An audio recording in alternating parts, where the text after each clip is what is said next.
I've got 5 plants to show you, and these plants are killing it right now.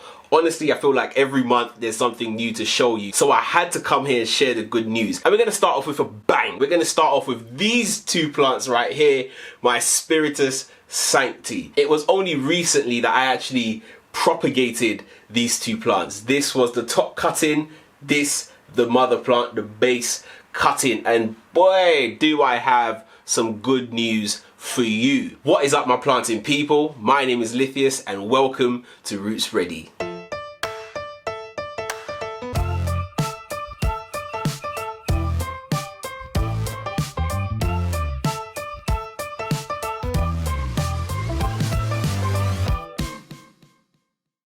Alright, so let me take you in for a closer look. Which one should we look at first?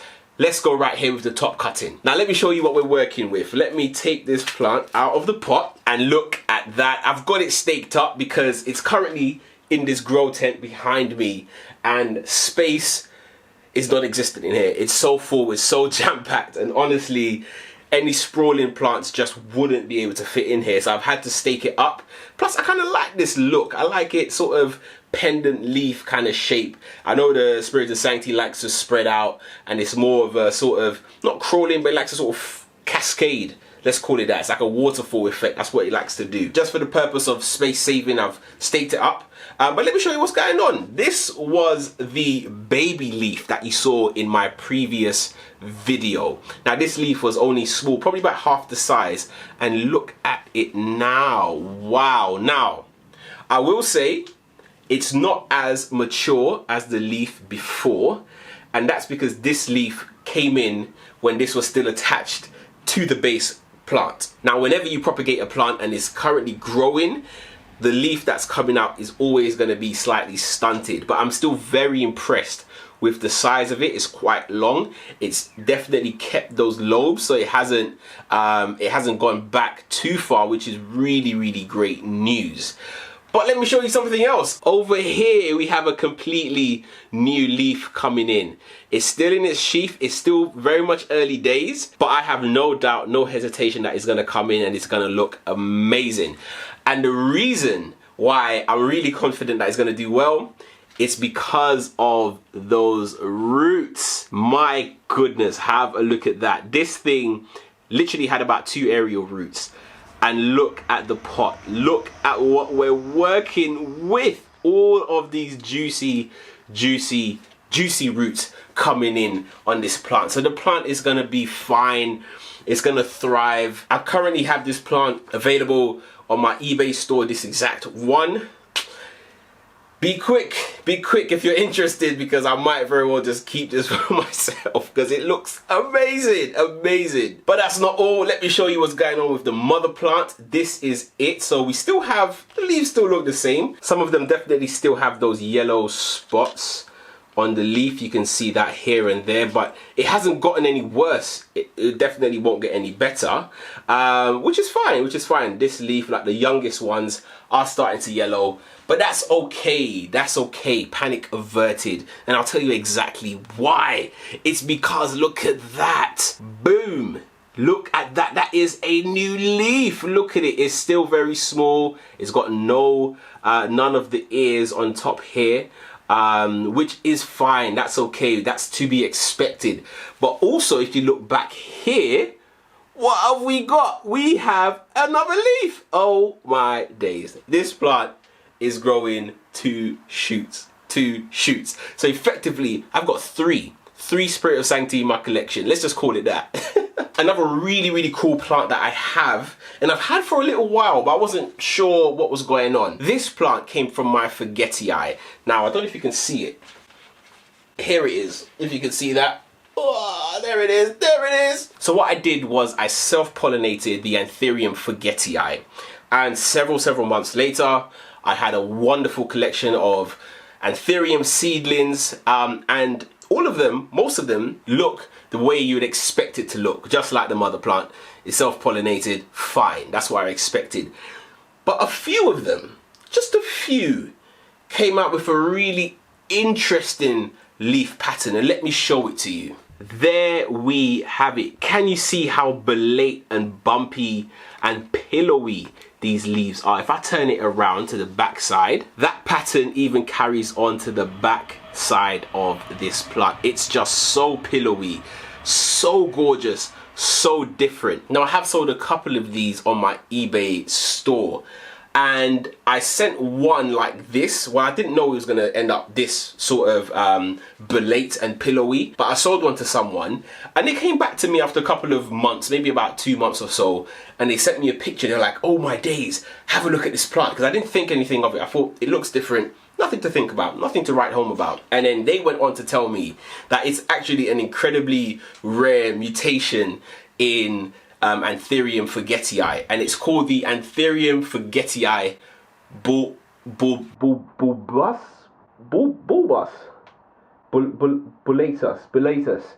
and it's called the Anthurium forgetii bullatus. I'm going to put it on the screen just to show you what it is. Now, they actually shared with me a photo of another plant that's being sold in Australia for $450. It was either Australia or the US, I'm not too sure. But I was like, damn, I did not know that it was an actual mutation. I just thought this plant was a bit weird. Maybe it's growing a bit too close to the grow light, or something's wrong, too much nutrients, or yeah, just something's up with the plant. But no, it's just a mutation, and I didn't know. And I've actually got a couple of these in my collection. I'm gonna keep hold of them, see how they grow, see how they develop.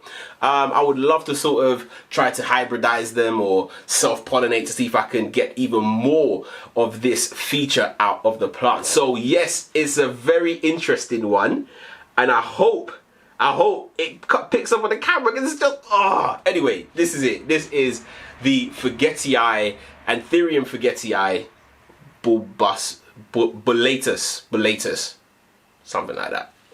Before we move on, I want to show you another plant that I have grown from seed.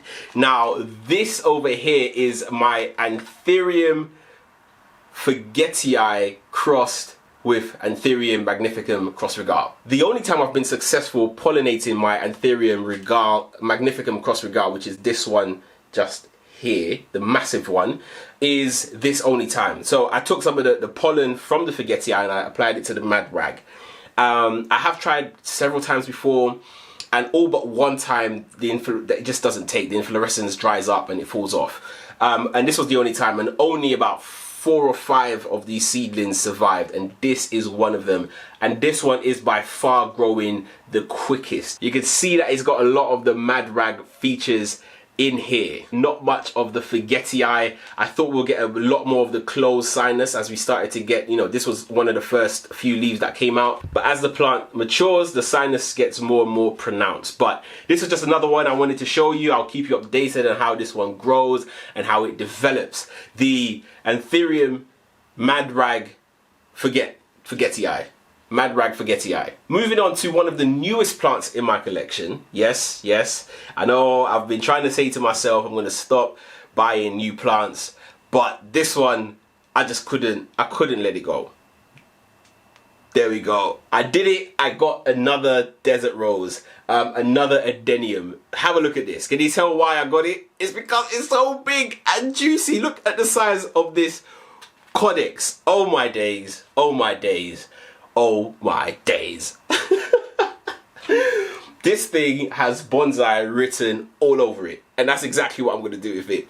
Currently sitting in this pot. I haven't dared unpot it. I have watered it once because when it came, the soil was really dry. I should have used that opportunity to repot it, because with these plants, they don't like to be repotted when the soil is still wet. You want to wait till it's really dry. So what I'm going to do is maybe give it another week. If I can be bothered, I might get a bit too eager and I might repot it a bit earlier.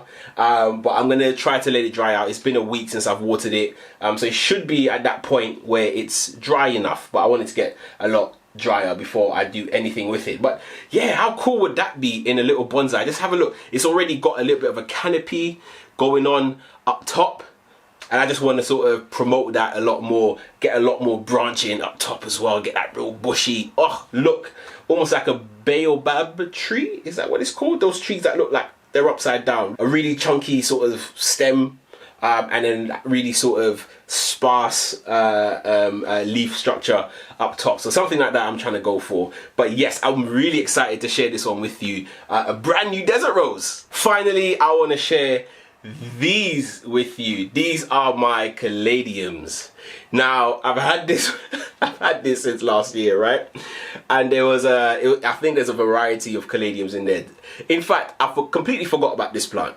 It was just a glass full of soil sitting on my window ledge upstairs. I stopped watering it during the winter, and I just remembered it. I was like, oh, I can't remember if there's any sort of plants in here. And just for whatever reason, a couple of weeks ago, I decided to water this plant, and then they just started popping up. Look at this. And now it's like getting really bushy, not as bushy on the side, but from the front it looks a lot bushier. At the moment, you can tell that I'm not sure what the names of these are, but these ones have come up first. And just before I started filming this video, I noticed that there are a couple others in the soil that are starting to now bud and starting to push out some growth, and I'm going to try to show you on the camera. Now you can see this is one growth that's already come through, and just here where my finger is, I don't know if the camera will pick it up because it just looks just like the soil, but there are a couple other shoots that are popping out of this bud. It's just quite a big one, or this corm which is in the soil. It's quite a big one, so I've got a couple of different growth points shooting up out of there. So I'm just going to leave this one facing the window. You can tell he's loving it because it's literally pressed up against the glass, and we'll see where we end up. We'll see. These are my Caladiums. Yes. Well, that is it. That's my August update. I hope you enjoyed it. And as always, keep planting.